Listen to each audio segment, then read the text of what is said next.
be required to comply with those regulations and requirements. So we are making sure that all of our departments do that. All city departments and agencies have a designated Title VI or language access coordinator. So if you have operational questions as a city employee, you will be first contacting your own department's coordinator for assistance. I would like to now turn the program over to Helena Manzano of the Office of Language Access. She's their executive director, and she's going to help introduce her staff and get our speakers introduced and us started on our workshop today. So thank you. Helena.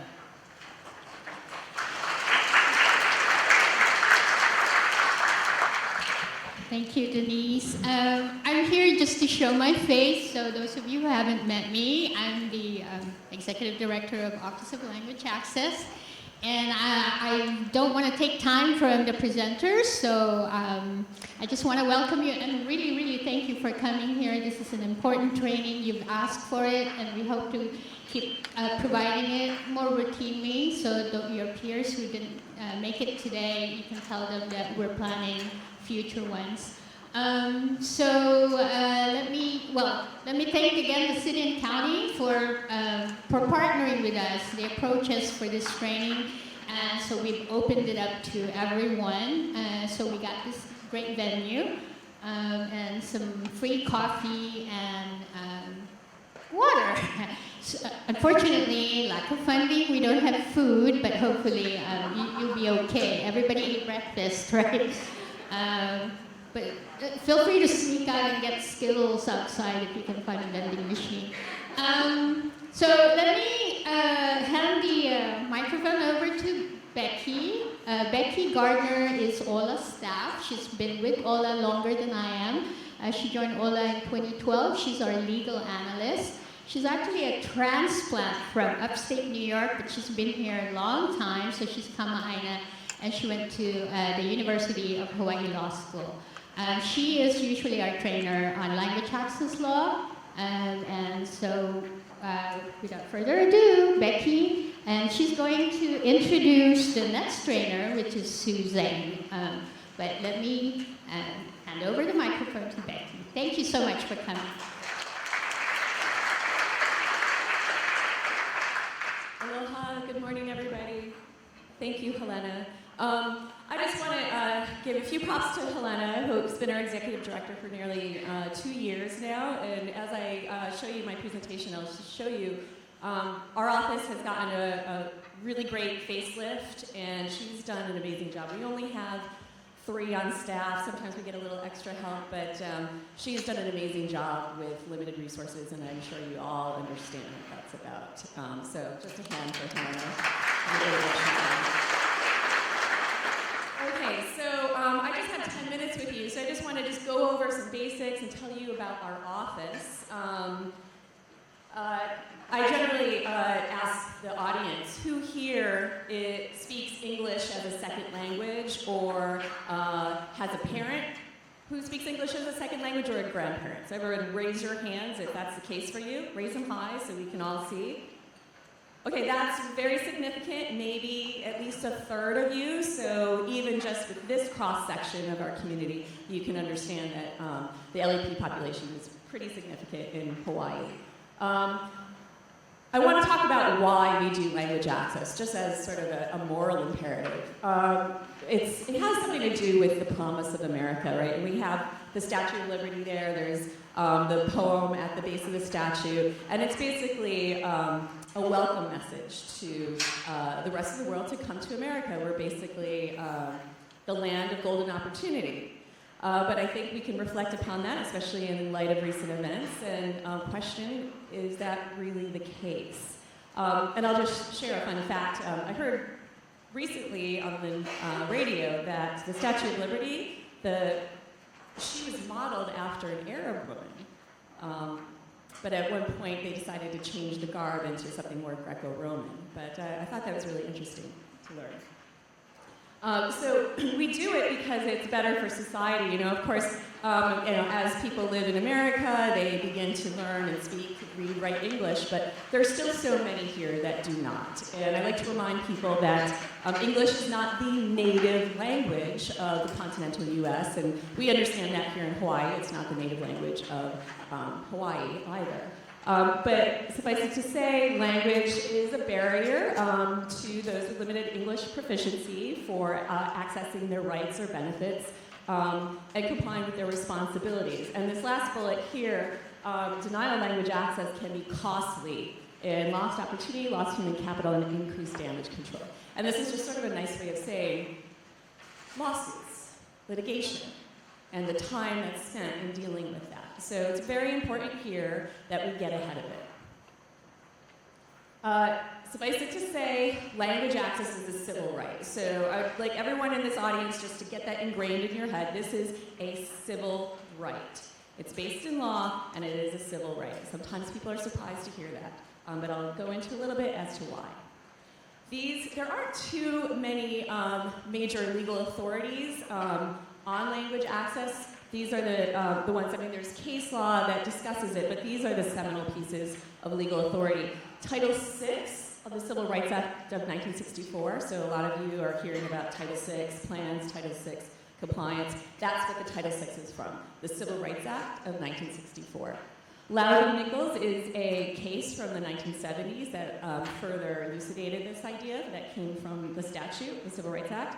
Executive Order 13166 was Bill Clinton's executive order in the year 2000, which gave a lot more guidance, including some regulatory guidance on how to implement the law. And then Hawaii is very unique in that it's instituted its own language access law patterned off the federal law. There's really no other state law quite like Hawaii's language access law. So I think that's something we can feel pretty proud about here.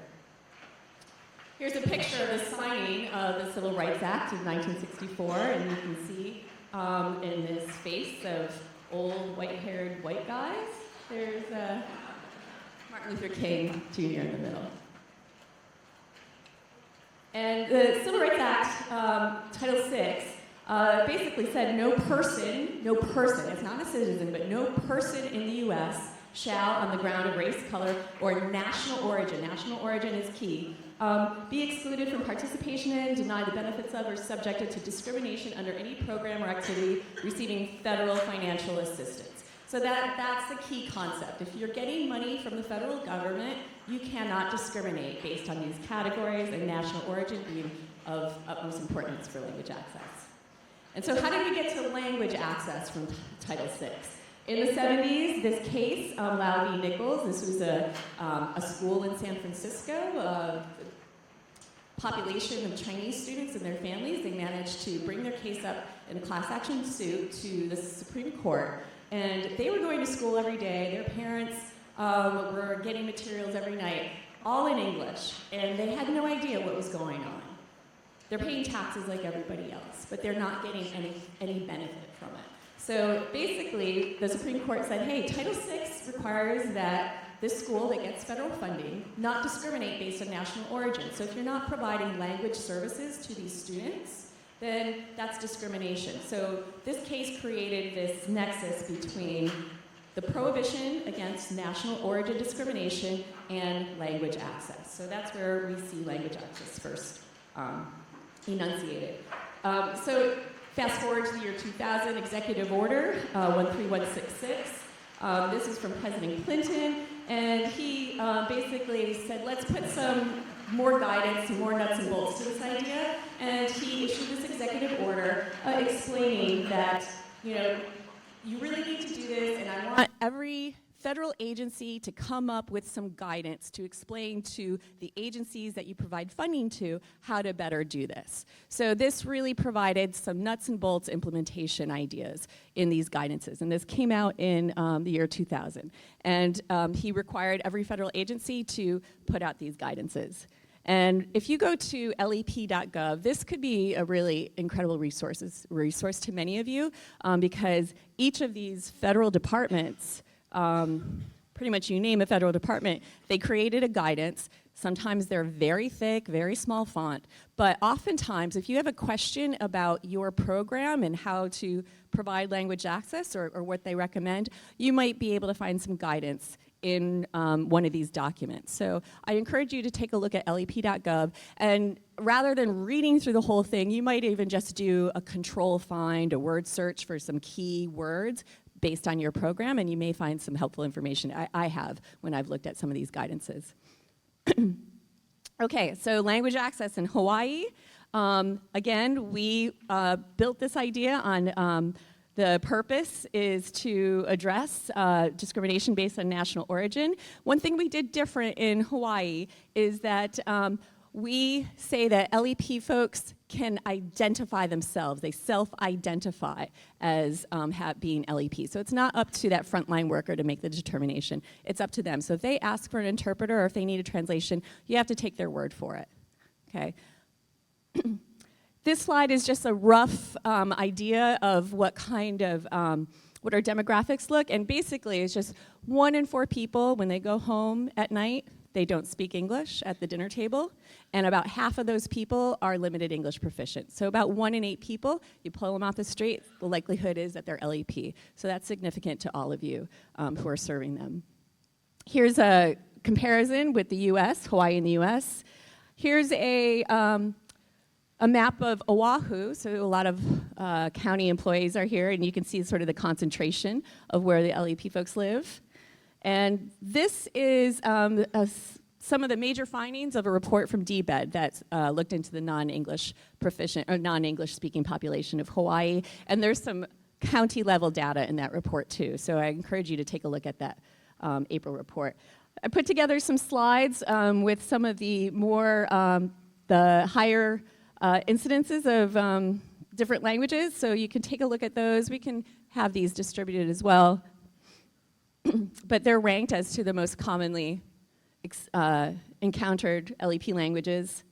And these are just some of the main points of our language access law. You need to take reasonable steps to provide meaningful access, do so in a timely and competent manner, provide written translations of vital documents, and establish a language access plan. Now, there is a distinction between what's required of county agencies and what's required of state agencies. So you please contact our office if you have questions at that, but if you're a county agency, please check with your Title VI compliance officers, and they can explain to you what's required as a county. Okay, so again, I'm just providing a lot of this language from our law in your slides. I'm not going to go into them in much detail, but it's there for you to sort of ruminate on. Definition of vital documents. I want to stress, though, it is very important that you guys do your own data and evaluation, because you can use some of these demographic reports from the US Census or DBED, but it really depends on who you see in your office. And to the extent that you take data, evaluate it, and then record it, if you're investigated, you can show that you've done some work. So that's really important, so you can show your compliance. So we've been established in 2007. We provide oversight, central coordination, technical assistance, some monitoring, and some signage. We have a council. And here are just some screenshots from our website. We have a roster, so you can try to find some interpreters or translators on this roster. We do not vet them, but this is a place where you can try to find some people who can provide the services you're looking for. We've got lots of links and resources on our website, especially for agency. This is a screenshot of the roster information and disclaimer. You can file a complaint. We have an informal complaint process that we can help with. And there's a whole bunch of videos that you can show to some of your frontline workers to assist them. Some clarifications as to what we do not do. We don't have interpreters or translators on staff. We don't handle the procurement of interpreters or translators. Translations, our purview extends to all state and state-funded agencies, not just the Department of Health, even though we're administratively attached to them. And we do not enforce Title VI. We only work with the Hawaii State Language Access Law, even though there's major overlap. And advice we provide on the state law really mostly applies to federal law. And here is our contact information. So I'll be around today if you have any questions, and thank you for being here. Have a great training.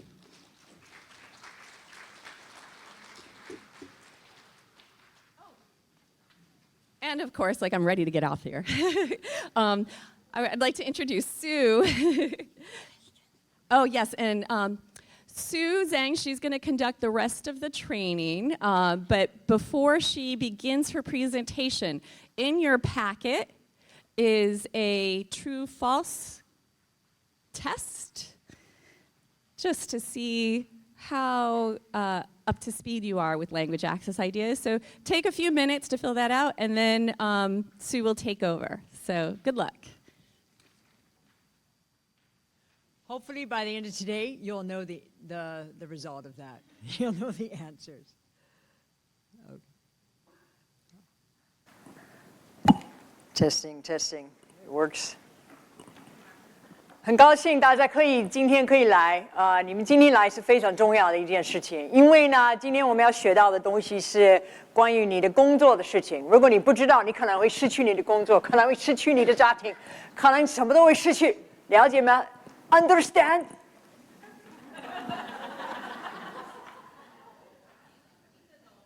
等中文的人懂。This guy over there speaks Chinese. He goes, yeah, I understand. You can imagine how an LEP speaker feels. Yeah? When they walk into somewhere and you're explaining to them the importance of filling out this form, the importance of lying, committing fraud on an application form, the importance of why this policeman is at your house.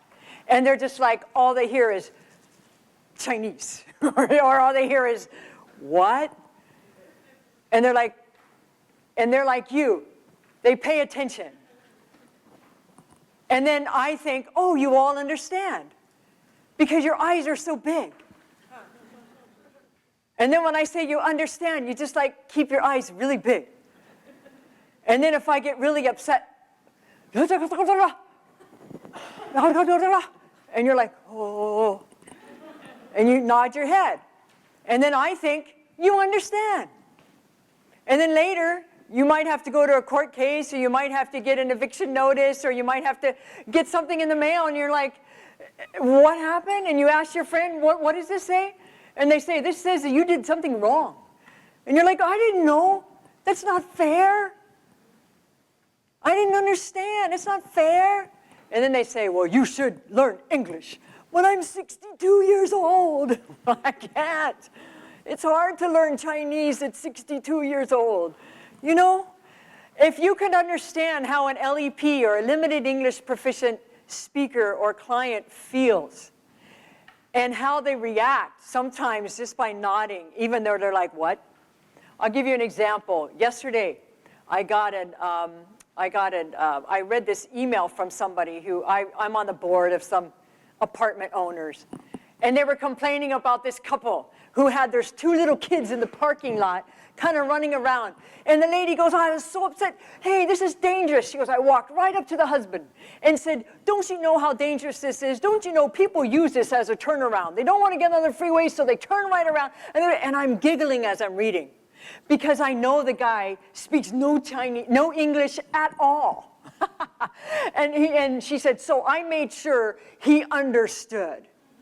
And I'm like, he doesn't even speak English at all. He's like, oh, how are you today? Glad to meet you. And he's got the nicest smile. And he's probably nodding his head to be polite. And I'm just laughing because she has no clue. As a monolingual speaker, a lot of us have no clue what's really going on in the head of a limited English speaker. And sometimes we don't even bother to ask, oh, by the way, do you speak English? And then she goes off, you know, how this parking lot is dangerous and these kids could get to it. And she points to the kids. She goes, It takes the kids over. No idea what she's saying. You know, she could be saying, you know, your kids should wear a brighter color. Yeah, who knows what. Yeah. So anyway, it's really interesting when we really don't know what's in the mind of a limited English speaker. I have a few questions. By the way, I should introduce myself. I'm going to turn this one off. I'm just, okay there. can get it on and not off. How's that? Okay, who am I? Oh, that's me, up there. A lot of people call me Sue. My real name is Suzanne. It's French, born in France, and doesn't mean I speak it. Isn't that interesting? Okay, anyway, so I'm from the Center for Interpretation and Translation Studies at the University of Hawaii.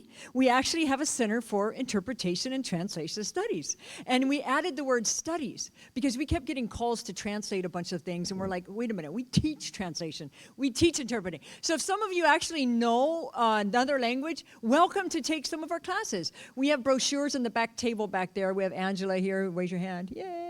She's our German speaker. And she is here from our center as well. And so if you have any questions about that, let us know. So I'm really happy to be here. Thank you for all of your work for putting this together. And how many of you have really, you've never heard of the word LEP? I mean, just kind of be honest. Be honest. Okay, thank you very much. Yeah, I said LEP, what's that? Oh, Limited English Proficient Speaker. Oh, there's actually, and then there's laws and things. It's like, and that's why you're here, right? So why don't we find out what today's about, and we're just going to zip through this. Part 1, Interpreting Basics. Now, first of all, I'm here from the Center for Interpretation and Translation Studies. What is the difference between translation and interpretation, and is there even a difference? And everyone is looking for a PowerPoint, and it's not there. So you can write on the back of the other PowerPoint. But I will have a PDF or a PowerPoint ready to send you. In fact, it's sitting on my computer. I just forgot to send it to them, and they didn't copy it for you. But that means you'll pay attention, and that's really good. So if you want a copy of this afterwards, let me know, and we'll send it to you. And I'll have my email up there, or you can ask any of us. Yeah, but my email will be up there. Feel free to contact me. I'll send that to you. But what is the difference? Translation is writing. Interpreting is? Hey, very good, is oral. So translation is written, and it's really slow. It takes a long time. It usually takes a while to do a written translation. So some of you who give your colleagues, hey, you speak Chinese, here, can you translate this? And just give it back to me in an hour. Like, what? It probably will take me a couple days. It takes a long time. And then, because they have to think of this, think of that. How do you say this? How do you say that? And then interpreting is actually spoken translation. So that's oral translation. So that's what we call interpreting. Now, if you called my office and said, hey, I need a translator, I would probably ask you, you mean an oral translator or an actually translator who does written translation? Because we call them an oral translator, we call an interpreter. There you go. Now you know vocabulary. Interpreter is somebody who can orally translate. They may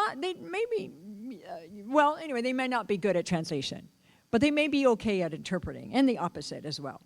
And then we have some definitions here. What does it mean to be fluent in 2 languages? Bilingual, yay. That's very, very fluent. Very good. Now, what does it mean to be fluent in 1.5 languages? Some of you are fluent in 1.5 languages. And they're still using you as an interpreter, but actually, you're monolingual. You're not bilingual. You are not fluent, except in half. So therefore, I don't want to use you as my interpreter because I don't trust you. I may say he shoved me, and you say he pushed me. And I'm like, no, wait, what? Well, I don't know the word for shove in the other language, so I just say push. That's what happens in police reports.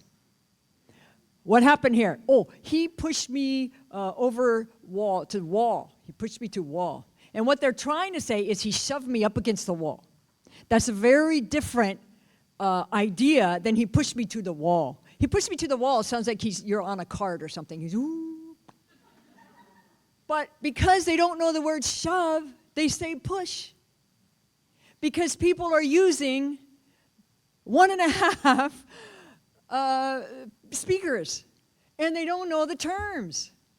So it's very dangerous. When I end up in court, and I'm an interpreter sometimes in the courtroom, and what they say is different than the police report. Because the police report, maybe the police didn't use a full bilingual. Maybe they used a family member or someone else who didn't speak the language.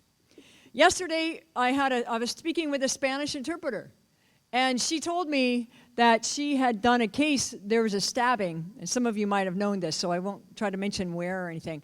But he stabbed the mother as well as the kids.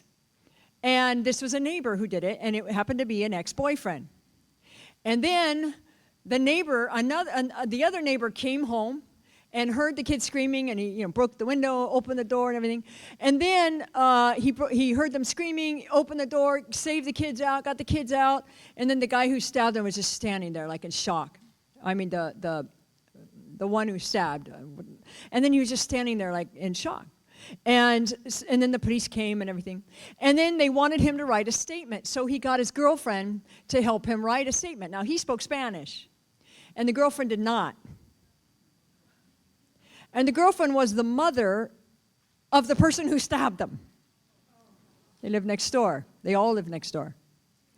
So he writes the statement, and then he didn't write it. So then he signed it. Now, in the statement, it says that he actually saw it happen. And he never saw it happen. He didn't see anything like that happen. He just came home after it had happened. And he saw the blood and heard the screaming. But the problem is, once it gets to court, or goes to a grand jury, and then he testifies, no, I never saw it, and then the police report is different. It's like, okay, are you lying? Why are you lying? Because, well, first of all, the police never got an interpreter who could interpret for that. So I'm not blaming the police. I'm just saying that sometimes you run into situations where there's no one around. And what do? Well, maybe I'll ask a friend or ask somebody, and then all of a sudden this friend messes it up for you. And so, anyway, this is what's happening all the time. And some things are really, really critical. So let's understand a little bit more about the definitions. Here we go. Bilingual versus interpreter. Now, what's the difference? Is there a difference? Are all bilinguals interpreters? And can they be? Okay, some people are shaking their head. Well, maybe not. So let's go to the next one. We'll learn about this in a minute. What is a dialect? Well, it's a variation of a language. And in living here in Hawaii, there's a lot of dialects. I mean, it's crazy. And there's so much confusion. And that's why, as workers of people with limited English proficiency, sometimes we have to understand what exactly they do, what exactly they need. There's like 16 languages going on in the courtroom all the time. And they're variations of a language, some of them. So, for example, Chinese. What are the major dialects of Chinese? Cantonese, Mandarin. Okay, and then lately, do you know who's coming into to Hawaii a lot lately? They don't really speak Mandarin very well. Okay, well, these are the major ones, but they're from Fujian. We have a lot of people from Fujian. They have very heavy accents, and a lot of them have never studied beyond second grade. And so when you're speaking to them, they're trying to speak Mandarin, but sometimes they're not. And we also call it Fukin. That's the old way of saying it. And Fuqing is a city in Fujian province, and Fuqing has its own dialect. And so it's really hard. But anyway, what about the written language? Do we need to say, oh, we need a Mandarin version and a Cantonese version? I need a translation. You do Cantonese, you do Mandarin. Is that what we need? Some of you are spending a lot of money on something that's not necessary, because the written language is all the same. They all use one written language, so no matter who they are, they read one written language. So that's why you don't need to spend extra money doing Cantonese, but you do need to spend extra money doing a complicated version, or what we call the traditional version, versus simplified version. These three characters are the same. Does this have a pointer? Oh, there we go. Okay, you see middle, country, language. Middle country language. You see how the country has been simplified to this? And this language, the word for word or language, has been simplified to this? Well, that's why you need two versions. In mainland China, they use the simplified. After 50s, 60s, they started learning simplified. And this is what they're using now. And in Taiwan, Hong Kong, and other places here, they use this. So the problem is now you've got to have two different versions. But it shouldn't cost you twice as much.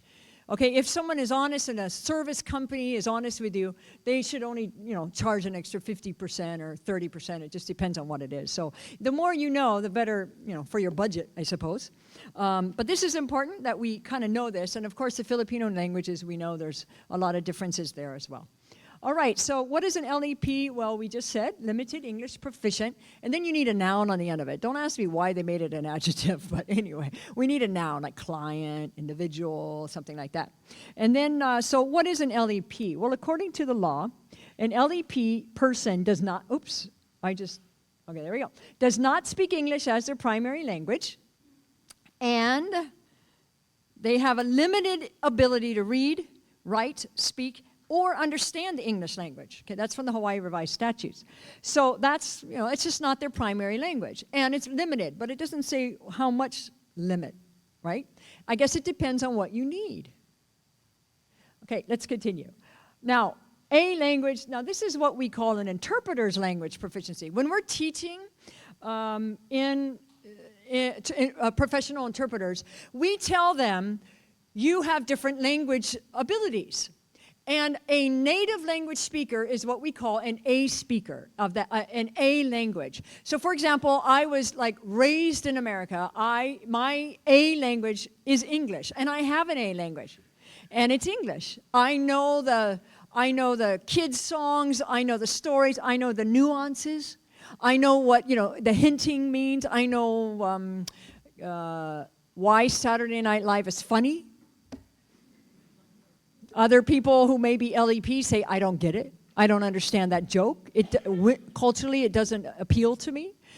Just like some Chinese jokes, Chinese. And then, I speak Chinese, obviously. Okay, and then a B language is a near native speaker. That means you maybe learned it, studied it really hard. You're almost native, but sorry, you're not native. The jokes still might not be funny. And you still might not know a lot about the kids' song. You may watch the news. You still have questions about. You're still studying. And then we have what we call a C language, which is a passive language. And a passive language is, some of you may have learned a passive language growing up. When you hear it, you understand it, but you're just not fluent. Or maybe it was a B language at one time, and then it became a C language. So you're just not fluent enough to interpret into that language. Maybe you can interpret from the language into a B or an A, but not into a C. And so the problems that we have are that we're using a lot of C language speakers and sometimes D language speakers to interpret for us. And we just think, oh, you speak the language, but we don't realize that maybe they're limited other language speaker. Maybe they're a limited Chinese speaker, a limited, Filipino speaker of some language. And so we need to know that when we teach, we say you can only interpret A and B, and C you can interpret from. Anything below that, please don't interpret. Okay. And what is register? There's something that when we're interpreting, this is why our language needs to be really good. For example, in the courtroom, the language of lawyers, attorneys, judges, it can be very legal. Very legalese. At the same time, I've done a lot of murder cases, gang, rape, prostitutions, and they speak on a very different level.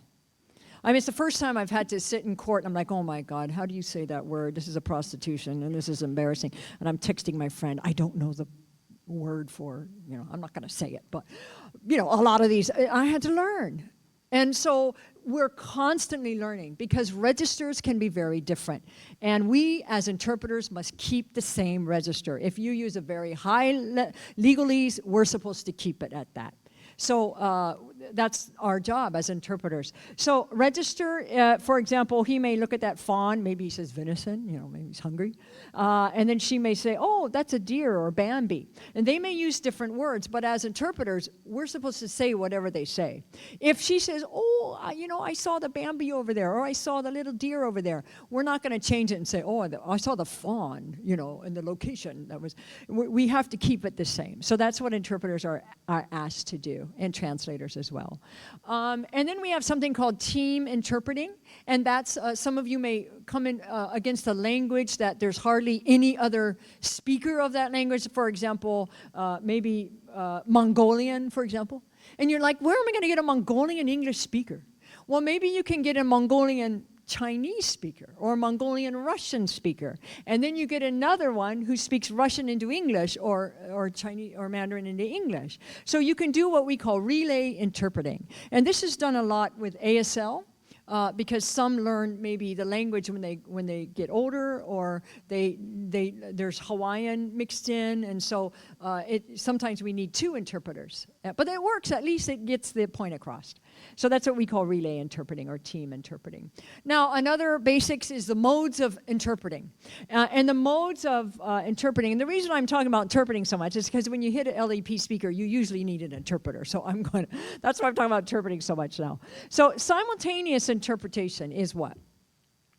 Is when the interpreter is listening and speaking at the same time. So when would we use something like this? Well, maybe when there's a class, when you have to explain to a lot of people what's happening, or maybe there's a lot of organizations doing like domestic violence classes. The hospitals have classes on diabetes, and there might be different people in the room all speaking English except for maybe this person or that person. And then you'll need an interpreter to sit next to them and simultaneously interpret what's happening. And it's not easy. And so that's why we train on the skills of listening, speaking, driving a car, drinking coffee, and talking on the phone all at the same time.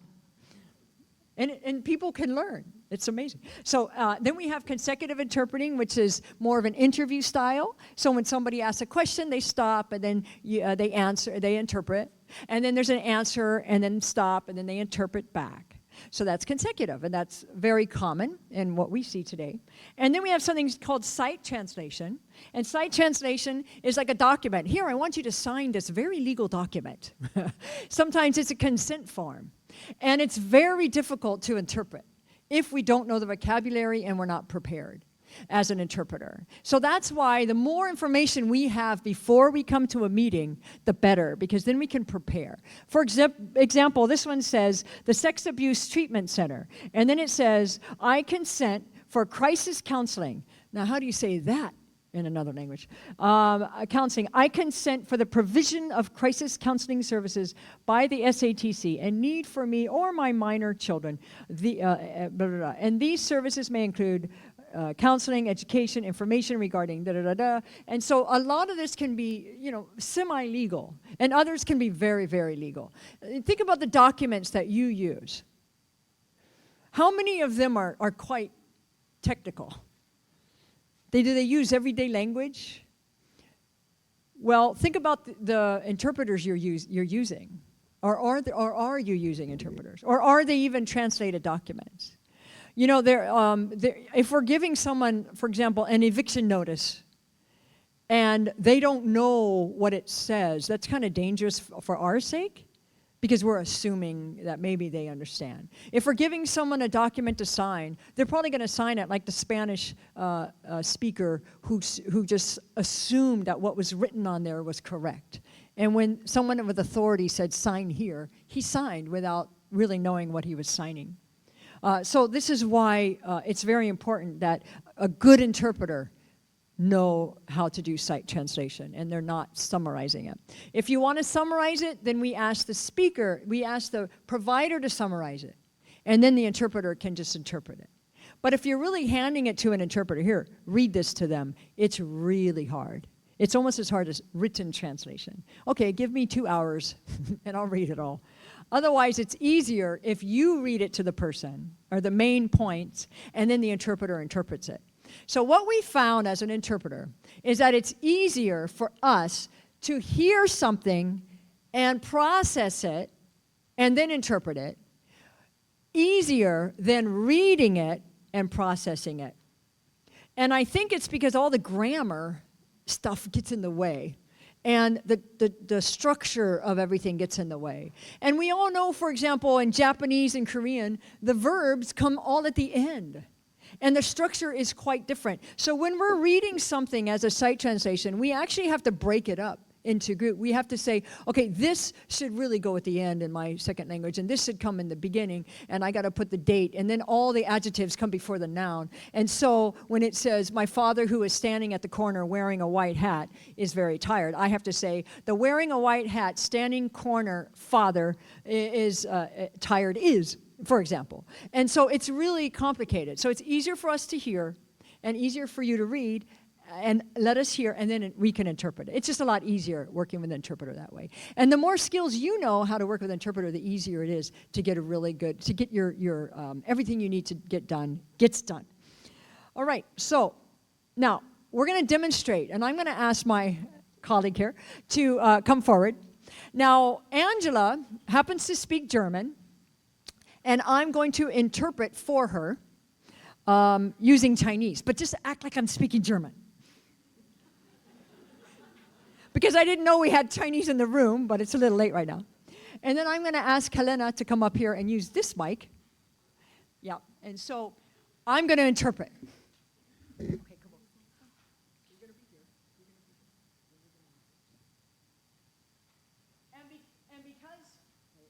here. And because I am the interpreter, I'm going to hold this mic. Okay, so she's going to, she's going to ask questions of this victim, and then I'm going to interpret. Now, how long have you lived in Hawaii? Okay, one more time. Now, how long have you lived in Hawaii? 你住在夏威夷多久？ Für fast 2 Jahre. Oh, almost 2 years. And you live alone? 你一个人住吗？ Nein, ich lebe mit meinen 2 Töchtern. No, I live with my 2 children. And how old are they? 他们多大年纪？ Die ältere ist 10 und die jüngste ist 6 Jahre alt. The oldest is 10 and the youngest is 6. Were they home when this incident happened? 这个事情发生的时候，他们在家吗？ Nein, die waren bei mir. No, they were with me. Can you tell me what happened that night? 你可以告诉我那天晚上发生的事情吗？ Also ich war auf dem Heimweg, ich war im Supermarkt und wollte da Milch kaufen. Und auf einmal bin ich, als ich zu meinem Auto gelaufen bin, hat mich jemand... I was coming home from the supermarket, and I felt when I was going back to my car, keep going, that somebody was pulling on my bag. And then when I turned around, I saw this guy have my bag, and he was running around. Und ich habe geschrien, And then I said, und halt ihn stop him, he's got my bag. He's got my wallet. I would like for you to see what the police reports say. 我要你看到那个警察报告怎么说的。 Ja. Can you read this paragraph to her? Me? Oh, Yes. sure. On the night in question, victim was walking to the car. I would say this in Chinese. 那天晚上，那个警员在走到那个车子里这个听得懂吗？Okay, thank you. I'll take this. Thank you very much. You're so. Okay, that was a little demonstration. Although we use different languages. Anyone here speak German? Good. So you have no idea what if I was interpreting correctly or not. But that usually is what happened. You have no idea if I'm interpreting correctly. Did it look like I was interpreting correctly? Yeah, it looked like I was. Good. I fooled you. No, actually, I knew the answers. So what happened? What was I using? What was the first interpreting mode I was using? What do we call it? There we go. Which one? Yeah, consecutive. I was doing consecutive, back and forth, back and forth. And then I switched to simultaneous because she wouldn't stop. And she started getting emotional. And so I naturally, in my training tells me I should go over and I should start whispering simultaneous to her. And so, and then she understood, I hope you understood what I was saying, yeah? Yeah? And then she goes, oh, I see. And then it just doesn't stop anything. It was very smooth. And then the very end, I used sight translation. So she handed me a document and said, read this to her. So that's what an interpreter should know how to do, a good interpreter. A good interpreter should not be waiting for you to tell them where to sit, where to stand, what to do. Could you please interpret? Could you please stop talking with them and start interpreting, please? A good interpreter should not be waiting for you to give them instruction. That's probably an inexperienced person who knows 2 languages. There's a difference between a bilingual and an interpreter, correct? All right, very good. Now, in our type of training, there are different types of interpreters. And they learn different types of interpreting. One is professional, like conference, trained, and tested. And this is what we teach at our university, especially in our 6-week summer courses. We teach conference interpreting. So international conferences come and they have to use this. They sit in the back with a booth. The United Nations uses conference interpreters. The thing is that the Chuukese don't use conference interpreters. Marshallese, the Micronesians, they don't need interpreters at conferences. They need them in everyday community events, everyday community things, incident. And so that's why we started training at our university community interpreting. Because we realized there are a lot of interpreters in the community that have never been trained. They don't know what they're doing. They're trying their best, and they're just trying their best. They're just using what they think is correct. So then we started training, because there are actually national movement on what is quality interpreting in community, and what is accurate interpreting, and what is the right way to interpret in the community. So then we started having classes on this, and we actually offer a certificate of community interpreting with a focus on legal or medical. And you can use it in social services as well. So now we have social services, medical, court, legal, and that's usually what we mean by community interpreting in schools as well. Then we have certified court interpreting that we started here in Hawaii, and it's a national movement as well. We use a national tests, and a person can actually take the tests and get certified. Now, some of you have used the list that is on the court site here in Hawaii. The problem is that list is kind of confusing if you don't read the first page. And the first page says the first tier 1, are what we call registered interpreters. So to become a registered interpreter, all you have to do is take a 2-day workshop and take a written English test and a written ethics test. There is no test for interpreting. There is no test for your second language. My mother could be on that list, and she's a monolingual speaker. So be careful when you're using interpreters that you really do your background check, and you ask them more questions about not just experience, but about their training and about what they're able to do. So it's a great program, and our encouragement is to encourage them to take an oral exam. And the oral exam is actually interpreting exam. If they pay $400, they'll take the oral exam. But the money is probably one of the reasons why some people don't take the exam. It's very expensive. So it's very rare that you would even have a certified court interpreter. And a lot of them are actually in Spanish. It's just the test the languages are similar, and they have a long history. So the certified court interpreter is rare all throughout the nation, but we have some here.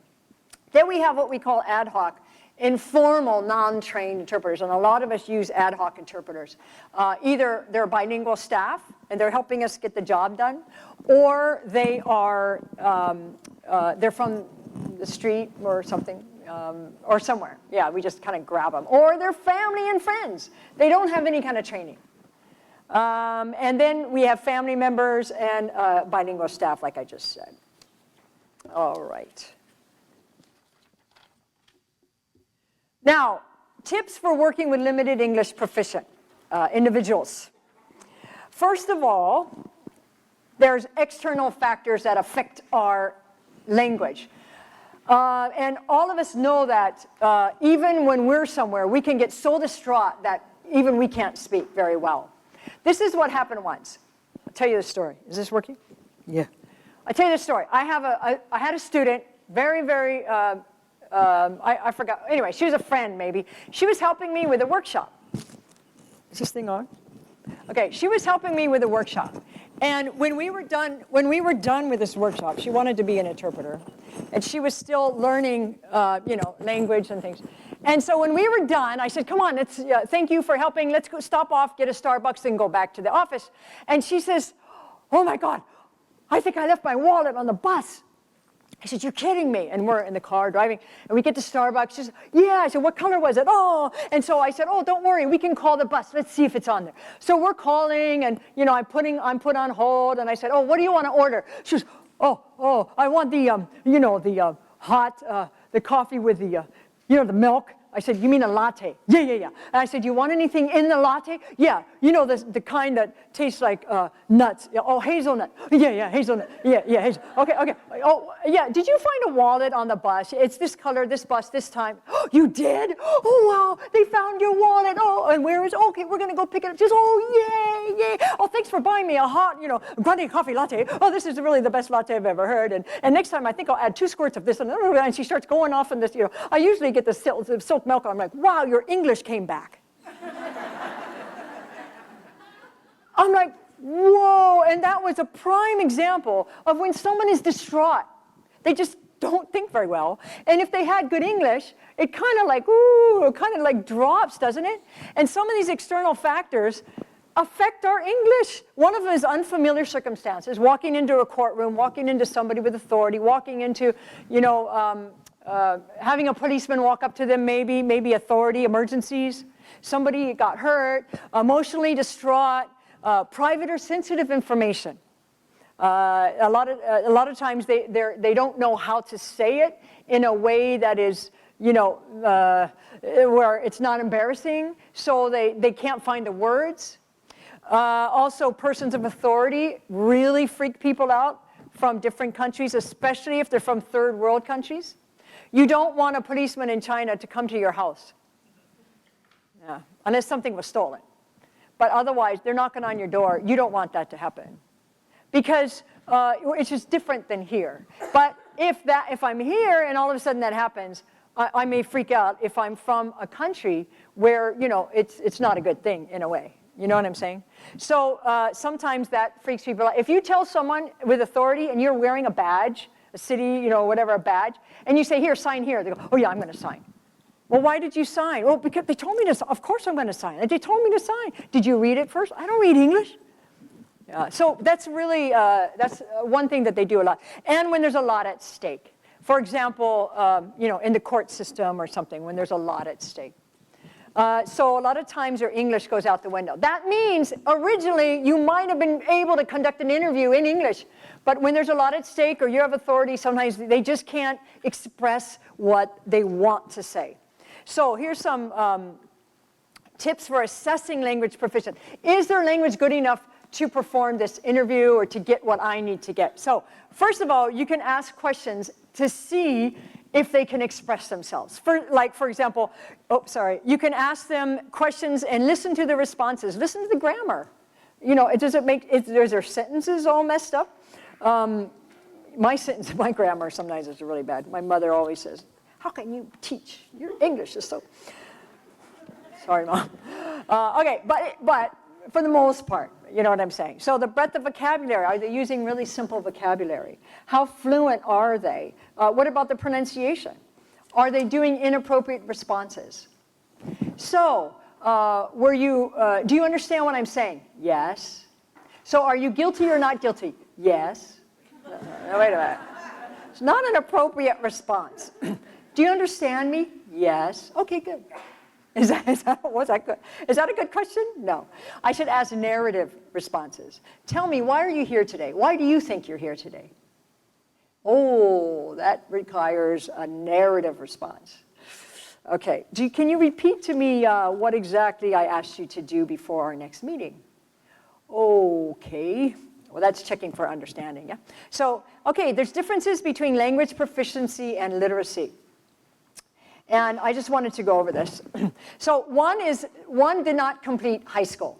So like I said, there's a lot of illiterate like newcomers that come from other countries, like even in Chinese. And they say, one time I was in court and it was a trial. And the defendant kept talking and I was simultaneously interpreting. And the lawyer said, please don't talk. I'm trying to listen to this testimony. Here, write down your questions. And he gave her a pen and paper. And then she goes, I can't write. And I interpreted, I can't write. He goes, oh, yeah, not in English, in Chinese. She goes, I can't write in Chinese. And so he goes, oh. He did. That was interesting. So anyway, that's very common. Okay, did not complete high school. One is different difficulty speaking English. Another, many spelling and grammatical errors if they are writing. And some of them just claim to have visited like legal aid every day. Oh, I went there every day, but I had no time to fill out the form. Well, it's not no time. They didn't know how. So they use that as an excuse, and then they say, oh, sometimes they don't seem to relate to or understand the questions about particular times and dates. And you may think that they're avoiding questions, that they're lying, but yet it's just they're not fully understanding and they're too embarrassed to say it. Another one is writing and speaking styles don't match. And maybe they have a history of unemployment or a refusal of job training or promotion or reassignment. And it might be, like if they're working for you, it might just be that their literacy skills are very low. And so this is interesting. Persons who have limited literacy skills may attempt to cope with feelings of fear, embarrassment, or inadequacy by behaving in ways that can appear flippant, dishonest, indifferent, uncooperative, belligerent, defensive, evasive, indecisive, frustrated, or even angry. And these emotional markers of low literacy may appear on the surface to be markers of a bad attitude. Why should I help this person? I don't like their attitude. And they leave saying, I don't like their attitude, but yet maybe it's just low literacy. So you may want to ask more in that direction about that. Okay, ineffective techniques. Okay, let me repeat myself. I will slow down and get louder. I used to bring some Chinese friends home for dinner sometimes, and at the university, I remember. And then my mom would say, hey, do you want some more salad or do you want some more beans? Cut beans? I go, Mom, she doesn't understand. Do you want more salad? I go, that's not going to help. Sometimes we repeat our words, we draw pictures, salad, using gestures, using baby talk. I even do this. It's horrible. Sometimes I'm in the hospitals, and some of them are older, elderly, have a lot of issues. And I remember one time they said, "Okay, do you have any problems of heart failure or anything?" And so I turned, and I'm using my best Chinese because they don't speak English. Do you have any, 你心脏有没有问题? And then she says, yeah, I had a stent put in, and then I had an aneurysm that went up to my heart. I'm like, whoa! And I'm treating her like like baby talk, and then I'm like, whoa! She says, yeah, I was a doctor in China. I'm like, oh. And I just naturally treated her kind of like, and I thought, oh man, even I do it. And I understand about language, but even I do it. So it's really easy to, if you catch yourself, that's a good thing. So be careful. I've had, anyway, okay, I won't tell you more stories. I'll just continue. Okay, what is the competent interpreter? What is a competent interpreter? This is important because a lot of us are looking for competent interpreters. One is they have skills. What kind of skills? What do you think? What kind of skills? Listening skills? Speaking skills? We call these language skills. They need good language skills. What's another kind of skill they may need? Interpreting skills. They may need some interpreting skills. So, are there skills to learn? Yeah, we talked a little bit about it. Okay, what else do they need?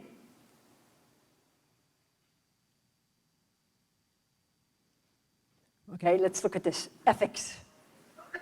They have to know their role of the interpreter. They have to know their role. If they don't know their role, they won't know that they should move back and forth. If they don't know their role, they don't know they're supposed to talk in first-person speech. You notice up here, I didn't say, she said she was going to the supermarket. Oh, she wants to know where you were that night. I didn't get involved. I kept it first person, and it was fast because of it. Because I've been trained that that's how we do things. Also, the simultaneous skills. I could speak and listen at the same time. So we can train those skills, but the ethics tell me I don't get involved. Hey, can't you see she's crying? Can't she just wait here? Give her a Kleenex for crying out loud. Or, oh, don't worry. Don't worry, honey. It'll be okay. Like the interpreter is comforting the person. The interpreter's role is not to comfort and to, encourage and to give advice. But the problem is if we're using family members for really critical, in really critical situations, the family member will not stick to the role of interpreting. They will be an advocate because they're naturally an advocate. So if, some of us may, want to interpret for a family member in the hospital, but we end up answering the doctor's questions and not interpreting.